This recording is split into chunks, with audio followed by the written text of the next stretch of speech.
Stairs, my name is Blue, and today we're lost in Morrigan and Shadow. I hope you had a good holiday season, spending it with whoever you want it to, or spending it by yourself if that's what you want it. The plan is to finish this off today, but we'll see. We'll see how that goes. Into it we go. Capella 7-8. She is in her Uriel, fighting off steel, falling into the Dead Star and the waiting Sanahaja. She is in communion with the Sanahaja. There are hallucinations puncturing her mind. She is in the garden with Ken. This is the bargain, he says. He is a tall, strong-jawed man in the broad-shouldered uniform of an Alliance admiral.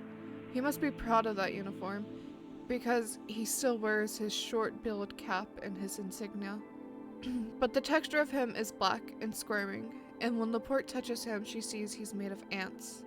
Ants of war, lopping limbs and antennae off each other with their scissored jaws. Her fingers come away, acid burnt. Are you ready? Haywin Van Atkin says.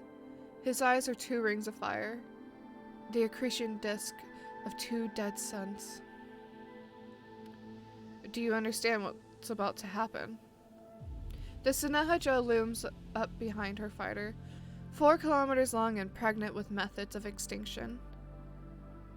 As it matches velocity with her ship, its thrusters flare violet black, the jets decaying sideways into some hidden, curled dimension.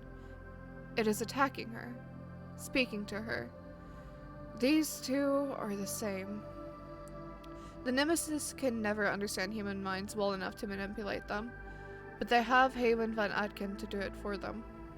The Nemesis exists to tear down conscious thought, Laporte says to Ken.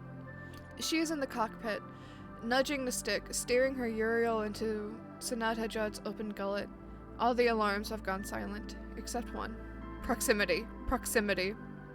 Steele's voice is an electronic scratch, fading off, saying, Brevet Admiral Laporte, you are compromised. It's not too late. You can still self-destruct. You can still take out your sidearm and shoot yourself in the head. Brevet Admiral Laporte. Last time someone did this, they blew up 4 suns. The Nemesis have eternal safeguards, processes designed to rip apart any accidental intelligence they develop. Ken's peeling off the skin of his left arm, degloving it, creating a sacrament of killing ants. But this makes it hard for them to win. They can't create their own leaders. They can't build models of the things they need to kill. They can summon up infinite might, but never learn how to apply it efficiently. How could they? In their fundamental state, the Nemesis are a storm, a destructive process. Semiosis, the use of symbols to understand and plan, is forbidden to them. A storm is powerful, but smart things can shelter from a storm. So how do they defeat the gods of thought using only the logic of annihilation? Or more aptly, what tactics might they stumble on in their blind exploration of the possibility space? Laporte cups her hands and accepts the sacrament. The ants start eating her flesh. She crunches them between her palms. To show her strength, it only drives them forward. They provoke the creation of monsters, she says, experts at the use of violence, and then they consume them to enhance their own violence. You will lead the Nemesis in war against the Alliance, Van Atkin intones, reading the sacred terms, the covenant he sacrificed himself to create. You will guide them as long as you can. Inevitably, you will be devoured by the Nemesis, and your authority will be erased. But as long as you endure, you can protect your home. The ants are inside her now. She can feel them under her skin. She looks at her arms and sees them in her muscles, bound by violence, grappling and flexing. The Alliance's spies and admirals would drink razors to get a look at her brain right now, full of alien logic that will give her a transient kind of power over the local Nemesis. What about you? She asked. Ken was a good friend, once, with good advice. Even if he's now the organizing point of all Nemesis behavior in human space. How long will you last? His smile is warm and toothy, an earnest, clever smile, and each tooth in it is a broad-headed warrior ant. Humanity is going to be at war with Nemesis for a long, long time, he says. I am the anima in command of the semiotic warfare. I am the admiral of communion. I keep myself from the jaws by supplying the Nemesis with new weapons. And if you can manage the Nemesis, Laporte, if you can keep the fire burning hot, then I'll have new monsters to cultivate. Ah, she says, satisfied. She gets it. It makes simple sense. Van Atkin knows how to achieve a kind of common ground with the Nemesis, how to make humanity at least temporarily useful. The Nemesis devoured Van Atkin because he could enhance their lethality, make them better monsters. Humanity will defy the Nemesis as long as their strength lasts. They'll get ruthless, and thus they'll become the Nemesis monster farm. A new drop in the acid bath. Victory is not only annihilation, it's monster genesis. I'm sorry your lover abandoned you, Ken says. She was a good person, deep down. That's why she didn't understand the necessity of our work. The jaws of the Sanahaja begin to close around Laporte's ship. Sims 8-9. After the Curry and Cosmology fight, they go to the gym to beat the shit out of each other. That helps less than it used to. Sims is still weak, and they both know it. And holding back in a fight is just like lying anywhere else. Showers require less discipline than they used to. They retreat to their haven in their officers' cabins, freed up by the death of most of Eris's staff, and they have makeup sex. It's the night before the mutiny, before Laporte asks Sims one last time to be her zombie warrior buddy cop. The night before Sims says, sorry, I'm not mission capable. Laporte drowses in Sims' arms, and then she wakes up to the sight of Alima leaning over her. She's upgraded her eyes. They are blind, brilliant silver. The stud in her tongue gleams at Laporte's armored tooth. The mission, Alima says, begins now. By reflex. It's all reflex. Love reflex. Laporte reaches for Sims, who's curled up beside her and in need of protection. But there's no one there. Only a warm place. She sits up to shove Alima back. Sims pounces on her from behind. Laporte recognizes the feel of her forearms and the smell of her. She tries to fight, but Sims is stronger. She's stronger. She was holding back in the gym. She pins Laporte face down into the mattress with a growl.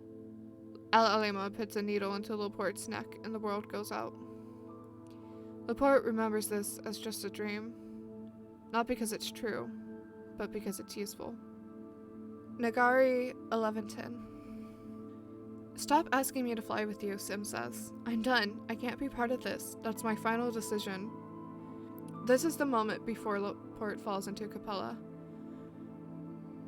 At the end of Mutiny, in the slim window before Steele catches up with the Nagari task force and stops them from breaching Nemesis space. Laporte's Uriel is waiting on the Eris hangar deck with a full warload and 2 empty seats. There is no time for hesitation. Boss, Laporte says, reaching out.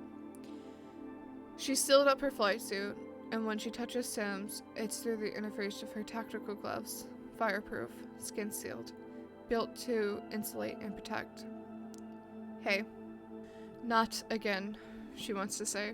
Don't do this again. We survived this. We split up, but we found each other again. And we cooked some curry and fixed some fighters. We're so close. We're going to win. For values of victory encompassing genocide. Sims pulls away. You're not the woman I knew, she says. You can go make your bargain. But I don't want to be a part of it. Their orbit is over. The punch-drunk bloodlust and the will to win. They've spiraled too close, and now they will fling each other away, each of them ballistic and alone. Sims prefers defeat. Laporte, Alima calls, from the Eris' CIC. We're losing time. Are you airborne? You don't need me, Sim says. You never have. Laporte wants to say something clever to fix this. An alien told me that every Laporte needs a sim. The monsters have to love makers so they can hone each other, so they can keep a safe orbit. Sims, if you go, I don't know how to find my way back. But this time, it's Sims who walks away from her. Laporte flies through the wormhole, into Capella, into the maw of singularity. She falls. Capella 88, Sims 99. The jaws of the Sanahaja close around her ship. Armored mandibles clamping down to protect the warship's antimatter stores and soft eternal structure, and most of all, Van Adken, who is the bridge the Nemesis need. The means of their third incursion, shutting off the ring of receding starlight, and the blue Noah of the Atreus high above. The Uriel's navigational lights illuminate the Sanahaja's interior. Laporte scans serrated geometry swarming with jointed, armored Nemesis organisms. Somewhere down there, Van Adken's human body has been translated or consumed into a component of the Sanahaja, a semiotic weapon system. Ken, who is in Laporte's head, who knows what she knows, who knows that Atreus is here to kill her, who knows that she left Sims on a hangar deck in Vega. Laporte's armored tooth fires a jolt of pain in the side of her jaw. Boss, Morgan, Laporte says. She knows she has to say this. A dream told her. Where go? Wake up. Do it. In the Euro's backseat, the electronic warfare station, Sims smashes her helmet against the headrest in surprise. Fuck, she says. Her voice is dry like paper tearing. Holy shit! Laporte's weapon panel lights up with status reports. An IV dumping combat stimulants into Sim's blood. A cardiac implant restarting her heart. Reflex sequencers firing commands into her brainstem, waking her up from functional death. Since they left Eris together, Sims has been sustained by the emergency oxygen in her synthetic bone marrow, and whatever Black Ops techno-fuckery Al-Alima cranked into her. Hidden from Haywen Van Adken's communion, from his symbiosis weapon, his dream of ants, his bridge into conscious minds. In the garden, Ken says, she left you. She thought you were an abomination. I don't understand. Understand? What a wonderful word. Laporte, giddy with the knowledge that Sims is alive again, alive and flying with her. Just can't resist the quip. Just a bad dream, Ken. Al-Alima, she fabricated that event and put it in you. Why? The Formicida face tilts. What about your mission, Laporte? What about human survival? You're the mission, Ken. The Nemesis never manifested any central vulnerabilities during the second incursion, never organized around any one point of weakness. I'm sorry. In the back cockpit, Sims is speaking into her comm. The quick, clipped voice of veteran combat pilot signaling for backup. Atreus? Atreus, this is Trojan. Request fire mission. Flash priority. Target is a Sanahaja world killer with enemy command assets aboard. Jump vectors coming now. Laporte's helmet pokes her in the back of the head. Alert, it complains. MCON violation. It doesn't like what Sims is doing. Hot loading the reactor, shunting power into the ship's IFF and navigational beacons, broadcasting targeting data on an Alliance tactical channel, a screaming desperate plea to shoot me. Trojan Atreus. Still scalpel voice, faint, so faint, distorted by Sanahaja's armor and defense jamming, by the grip of the black hole. By all these things keeping his missiles at bay. We have your target. Stand by for fire. Godspeed, pilots. Maybe, in younger and less certain days, Laporte and Sims would have paused to say things left unsaid. To say goodbye. But they don't need that now. They're on the same frequency, much like the Atreus in the Euro gunship, which is looking around the Sanahaja's guts with its targeting package, plotting trajectories with its navigational sensors. and telling Steele where exactly to fire his miracle missiles. It's very hard to kill a Senehaja from the outside. In the garden, Ken makes a soft, thoughtful noise. You knew I'd read your memories, so you let Sims and Aunt Alima use you as a weapon. They leveraged Admiral Steele into cooperating with you. They used the Nagari dreamscape to fabricate Sims abandoning you, and I believed it because I cared about you. Laporte grins an ant-tongued grin. She came here knowing, in a veiled way, that Sims was waiting for her. But she had no idea all the way down whether Steele had actually agreed to the plan. Whether his missiles were feints or fatally true.